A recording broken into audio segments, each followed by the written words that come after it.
Hello. So today we are starting our fourth unit. आपण आपलं चौथं युनिट सुरू करणार आहोत.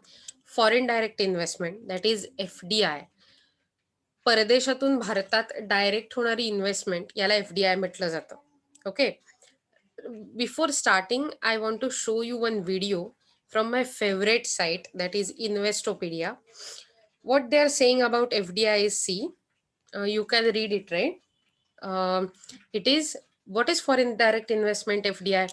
FDI is an investment made by the firm or an individual in one country into business interest located in another country. That means एका देशातून जेव्हा दुसऱ्या देशातल्या बिझनेसमध्ये इन्व्हेस्ट केलं जातं, it is called FDI. Generally, FDI takes place when investor establishes foreign business operations or acquires foreign business assets in a foreign company. Generally FDI का म्हटलं जातं म्हणजे फॉरेन डायरेक्ट इन्व्हेस्टमेंट आणि फॉरेन इनडायरेक्ट इन्व्हेस्टमेंट का दोन वेगवेगळ्या गोष्टी आहेत. तर जेव्हा बिझनेस सुरू होतो तेव्हा मी जर ऍक्च्युअल ऑपरेशन मध्ये भाग घेत असेल रादर दॅन मी शेअर्स विकत घेण्यापेक्षा मी स्वतः एक तर फॉरेन बिझनेस सुरू केला फॉरेन मध्ये किंवा जो बिझनेस तिथे रनिंग आहे त्याच्यात इन्व्हेस्टमेंट केली आणि ऑपरेशन्स मध्ये पार्ट घेतला, then we are calling it foreign direct investment. Okay. FDIs are distinguished from portfolio investment, that is FII, foreign indirect investment, in which an investor merely purchases equities of the foreign based companies. म्हणजे foreign मधल्या कंपनीचे share नुसते विकत घेणं हे FDI नाहीये, तर operation मध्ये भाग घेणं हा FDI चा पार्ट आहे.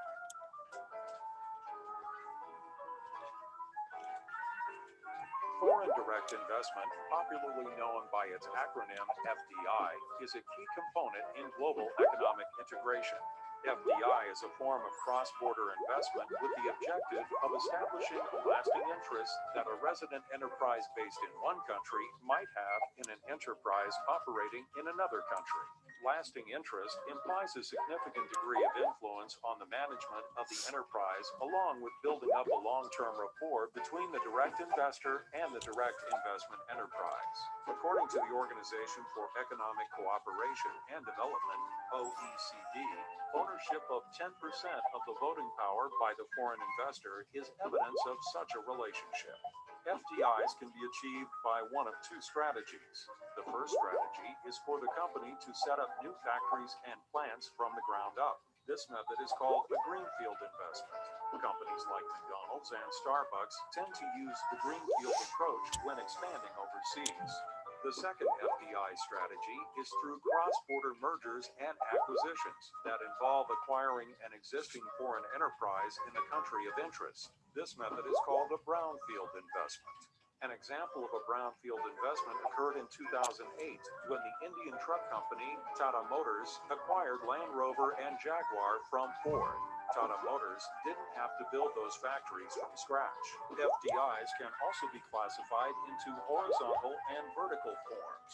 A company investing in the same business abroad that it operates domestically is a case of a horizontal FDI.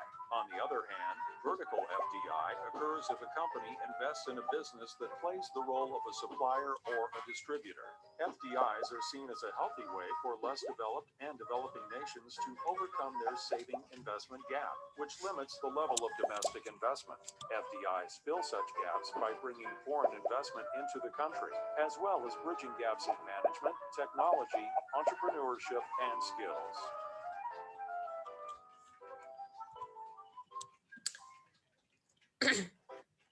So that was about what is FDI in a video form. Similarly, we can go through our books and notes and make it more easier. What is FDI as a meaning? Saima, तुला FDI बद्दल काही माहिती आहे का? No, ma'am. Okay, so let's see. काय FDI? In a global economy, FDI is becoming more important than trade as the mode of international economic transaction. More economic transactions जेव्हा होत आहेत इंटरनॅशनल ट्रेडमध्ये त्याच्यापेक्षा सुद्धा FDI म्हणजे फॉरेन डायरेक्ट इन्व्हेस्टमेंटला जास्तीत जास्त मान्यता मिळायला लागली आहे, जास्तीत जास्त महत्व मिळायला लागलंय. There are 2 categories of investment, direct investment आणि पोर्टफोलिओ इन्व्हेस्टमेंट, ज्यालाच FDI आणि FII असंही म्हणतात. Okay, direct investment implies that investment is followed by a control. It implies an ownership share of at least 10 to 25%. Portfolio investment, that is investment devoid of control, has its own importance in the firm's financial management and strategy. So जो विचार केला तर direct investment मध्ये समजा असा विचार कर की आपण आणि एखादं स्वित्झर्लंड सारखी कंट्री समजा ट्रेड करतो एकमेकांशी, तर जेव्हा स्वित्झर्लंड मधला माणूस किंवा फर्म माझ्या देशातल्या 10 ते 25% ओनरशिपचा शेअर म्हणजे शेअर ओनरशिप करते एका कंपनीत, एका बिझनेसमध्ये किंवा स्वतःचा बिझनेस सुरू करतात, वी कॉल इट FDI और direct investment. Whereas portfolio investment मध्ये it has its own importance in the firm's financial management and strategy. म्हणजे पोर्टफोलिओ इन्व्हेस्टमेंट मध्ये तुम्ही फक्त शेअर्स, इक्विटीज विकत घेता, तुम्हाला इन्फ्लुएन्स नसतो मॅनेजमेंट मध्ये किंवा ऑपरेशन मध्ये. Portfolio investment is the investing in a foreign financial instrument. म्हणजे तुम्ही फॉरेन शेअर्स मध्ये, डिबेंचर्स मध्ये इन्व्हेस्टमेंट करता, त्याला पोर्टफोलिओ इन्व्हेस्टमेंट म्हणतात. थोडक्यात 2 प्रकार बघायचे, लक्षात घ्यायचं. डायरेक्ट इन्व्हेस्टमेंट किंवा फॉरेन डायरेक्ट इन्व्हेस्टमेंट म्हणताना आपण फॉरेन मधल्या बिझनेसमध्ये मॅनेजमेंटमध्ये लक्ष घालू शकतो, मॅनेजमेंटचे डिसिजन घेऊ शकतो आणि कंपनीच्या डिसिजन्सना इन्फ्लुएन्स करू शकतो.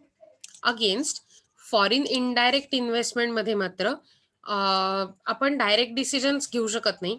आपण फक्त शेअर्स किंवा डिबेंचर्स विकत घेतो. जसं मी आता रिलायन्स इंडस्ट्रीजचा समजा शेअर विकत घेतला, तर मी रिलायन्स इंडस्ट्रीचं काम कसं चालावं या बाबतीत इन्फ्लुएन्स नाही करू शकत. I am just a mere shareholder. त्याच प्रकारे फॉरेन इनडायरेक्ट इन्व्हेस्टमेंट असते. Portfolio equity flows provide finance to firms in developing countries.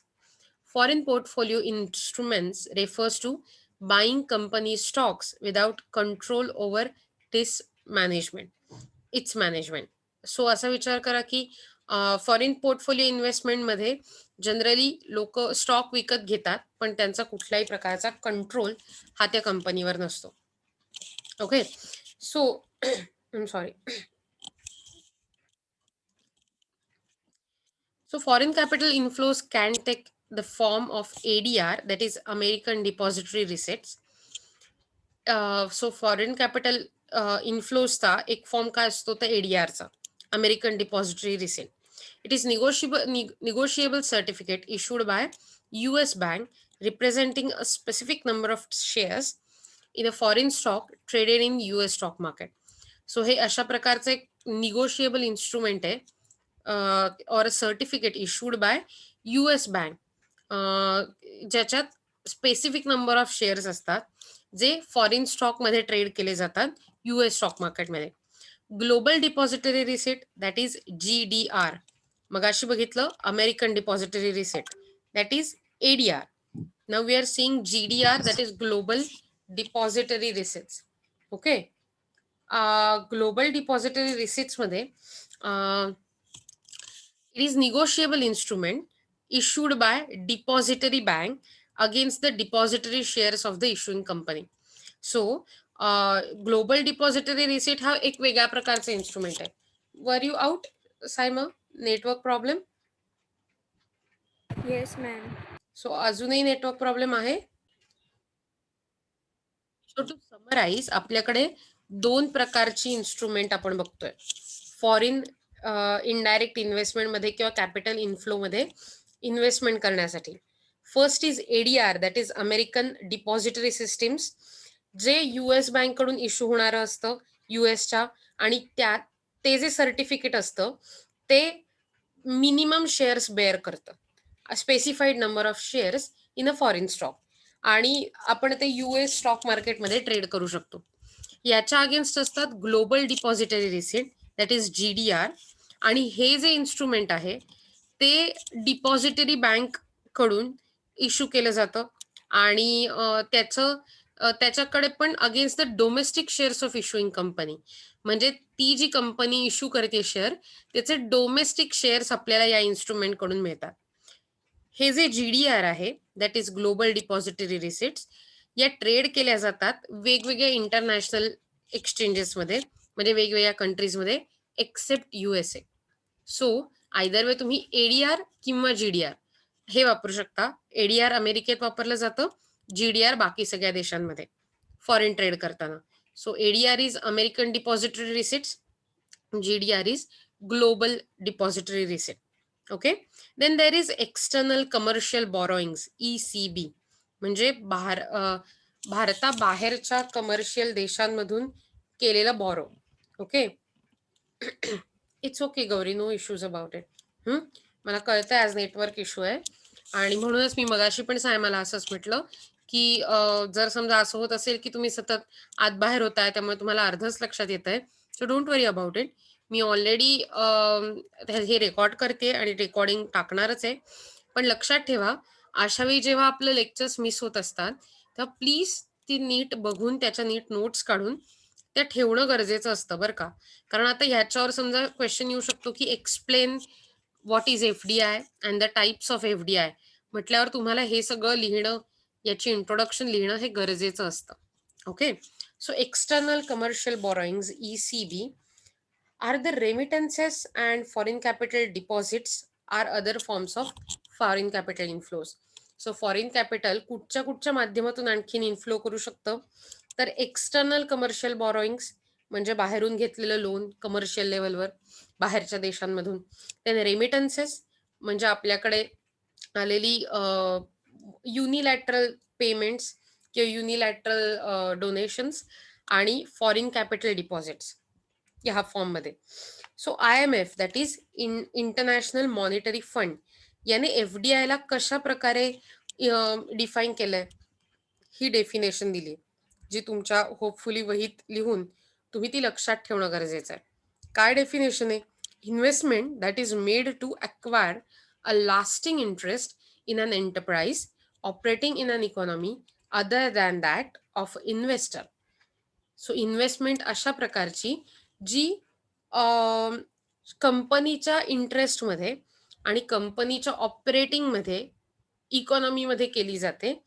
Investor प्रमाणेच त्याला the investor's purpose being to have an effective voice in the management of enterprise. म्हणजे फक्त investment हा purpose न राहता इफेक्टिव्ह व्हॉइस असला पाहिजे कंपनीच्या मॅनेजमेंटमध्ये.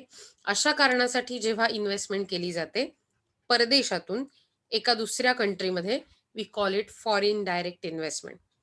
देर are business firms which are motivated to indulge FDI for the following objects. कशासाठी हे FDI प्रमोट केलं जातं, तर FDI मिळालं, जर समजा फॉरेन डायरेक्ट इन्व्हेस्टमेंट मिळाली कंपनीला, तर सेल्स वाढतो. कारण मोठ्या मार्केटमध्ये कंपनी एंटर करू शकते, जास्त कॅपिटलमुळे जास्त प्रोडक्शन करू शकते, जास्त सेल्स होऊ शकतो. दुसरं, रिसोर्स एक्विजिशन. जास्त कॅपिटल झाल्यामुळे मोठ्या प्रमाणावरती कनेक्शन्स आणि मोबिलिटी वाढते. अर्थात आपण मोठ्या प्रमाणावर रॉ मटेरियल आणि इतर रिसोर्सेस रिक्वायर्ड जे असतात ते अक्वायर करू शकतो. Third one is diversification. Company वेगवेगळ्या प्रकारचे टेक्नॉलॉजिकल ॲडव्हान्समेंट यूज करू शकते, नवीन प्रकारचे डिझाईन्स इंट्रोड्यूस करू शकते, आणि त्यामुळे कंपनी डायव्हर्सिफाय करू शकते. म्हणजे असा विचार करा, पूर्वी जर कंपनीज फक्त प्लास्टिक पिशव्या बनवत असतील आणि आता त्यांच्याकडे FDI मिळाला, त्यांना जास्त सोर्स मिळाले, त्यांना सेल्स एक्सपांड करायचा आहे, आणि कॅपिटल आणि जर विचार केला तर प्लास्टिक पिशव्यांवर बॅन आलाय. So they can convert to become plastic bottle prepare करणारी कंपनी, किंवा साधं आणखीन कितीतरी वेगवेगळ्या प्रकारच्या प्लास्टिकच्या वस्तू, किंवा प्लास्टिक पासून ऑइल बनवलं जातं. So that is a diversification. Then competitive risk minimisation. म्हणजे मोठ्या प्रमाणावर जेव्हा आपल्याला FDI मिळतो, तेव्हा आपलं मार्केटमधलं जे प्लेस असते, जे स्थान असतं, ते एकदम स्ट्रॉंग होतं, बळकट होतं, आणि त्यामुळे आपोआपच आपल्याला कॉम्पिटिशन जी होते ती कमी होते. So that is competitive risk minimisation. Okay. So FDI हा जनरली मी जे सांगते पुढच्या त्या टाइप्समध्ये क्लासिफाय केला जातो. पहिला कुठला आहे? हॉरिझॉन्टल फॉरेन इन्व्हेस्टमेंट आणि vertical foreign investment. So that is HFI आणि VFI. Horizontal foreign investment आणि vertical foreign investment. Then there is inward and outward FDI. Then greenfield investment and mergers and acquisitions. ह्याचं पण अतिशय महत्व आहे. असा विचार करा, बाहेर या सगळ्या टाइप्स खूप महत्वाचे आणि खूप नेहमी वापरले जातात. Equity reinvested in earnings and other forms of capital, that is M&A. So आत्ता आपण बघताना 2 टाईप बघूया आज. शक्य झालं तर पुढचा बघूया. Horizontal foreign investment and vertical foreign investment.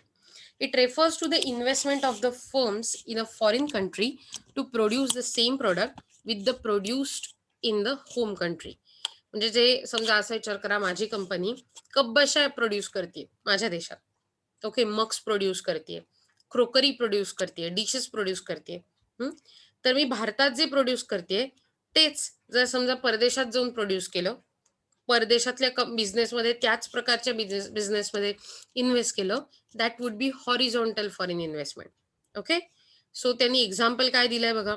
Horizontal FDI implies FDI undertaken in the same industry by the firm as it operates in a home.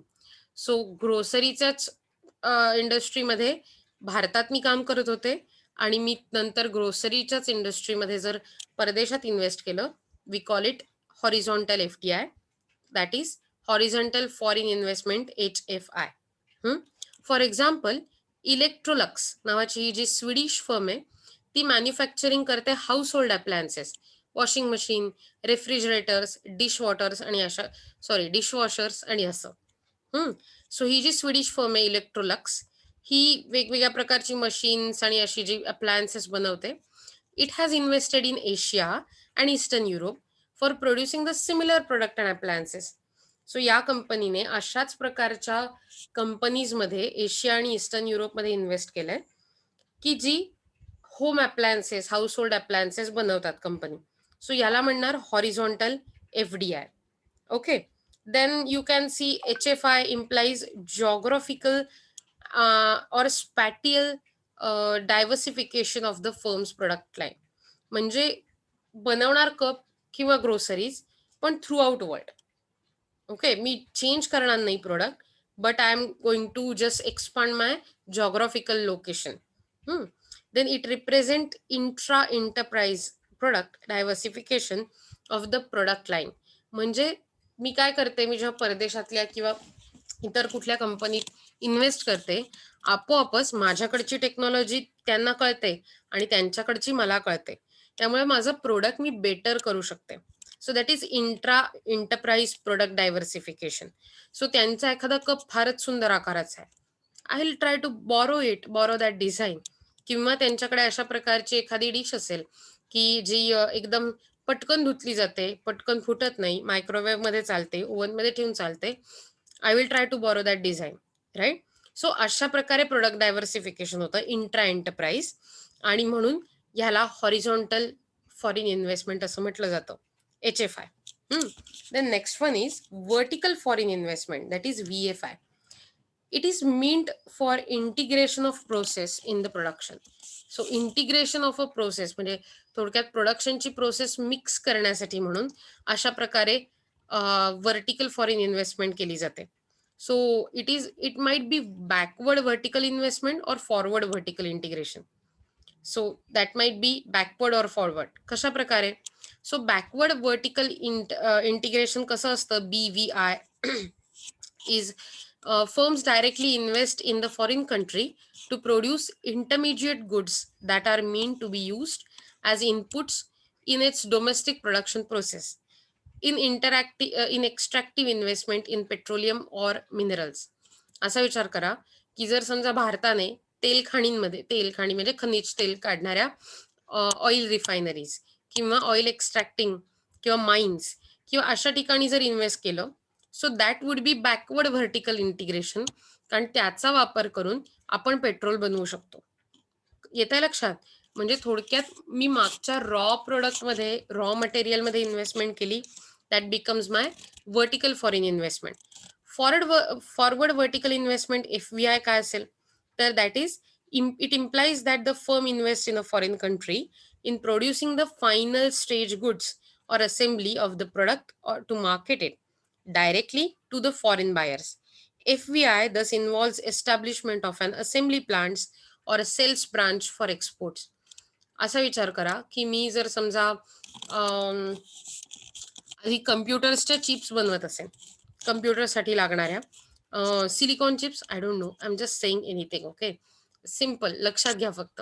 So जर मी अशा प्रकारच्या चिप्स बनवत असेल ज्या अतिशय गरजेच्या आहेत, तर मी फक्त त्या चिप्स बनवून थांबणार नाही, तर व्हॉट आय वुड वॉन्ट की त्या चिप्स वापरून मी पूर्ण कम्प्युटर असेंबल करावा. सो दॅट मीन्स मी जर नुसत्या चिप्स बनवण्याऐवजी एखाद्या अशा बिझनेसमध्ये इन्व्हेस्ट केलं जो या चिप्स वापरून कम्प्युटर असेंबल करतोय पूर्ण, then that would be forward vertical investment. आणि अशा प्रकारे करायचं असेल तर मला माझं प्रोडक्ट एक्सपोर्ट करावं लागेल आणि ते दुसऱ्या देशात असेंबल करायला पाठवायला लागेल. म्हणजेच मला असेंब्ली प्लांट इरेक्ट करायला लागेल किंवा मला सेल्स ब्रँच काढायला लागतील जे एक्सपोर्टिंगला मदत करतील. So that is about vertical foreign investment. लक्षात घ्या, आपण हे बघितलं की फॉरेन डायरेक्ट इन्व्हेस्टमेंट म्हणजे काय, फॉरेन इनडायरेक्ट इन्व्हेस्टमेंट म्हणजे काय. Okay, there are people, good. तुम्हाला लक्षात येतंय राईट मी काय बोलतेय? काही कठीण वाटतंय आतापर्यंत मी सांगितलेलं? काही लक्षात येत नाही असं आहे?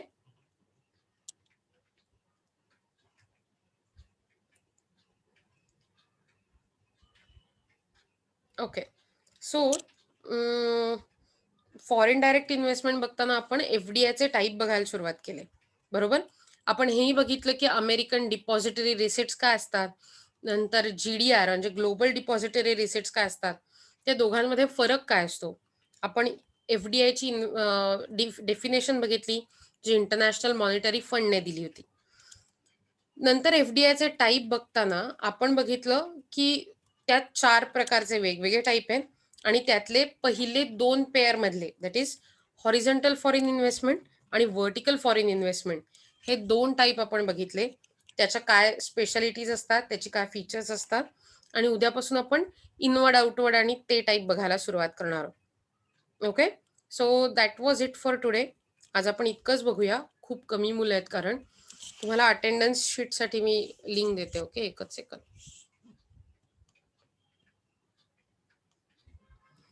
मी असे एक्सपेक्ट करत होते की कोणी येणार नाही, तर मी अटेंडन्स शीट काढली नव्हती.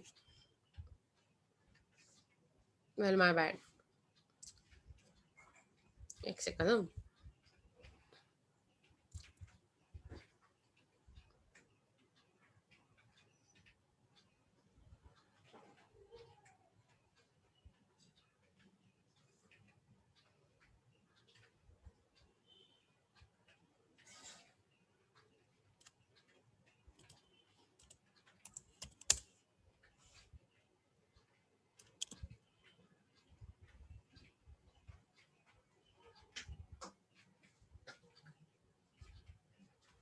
ओके, हे घ्या, मी तुम्हाला अटेंडन्स शीट पाठवली आहे.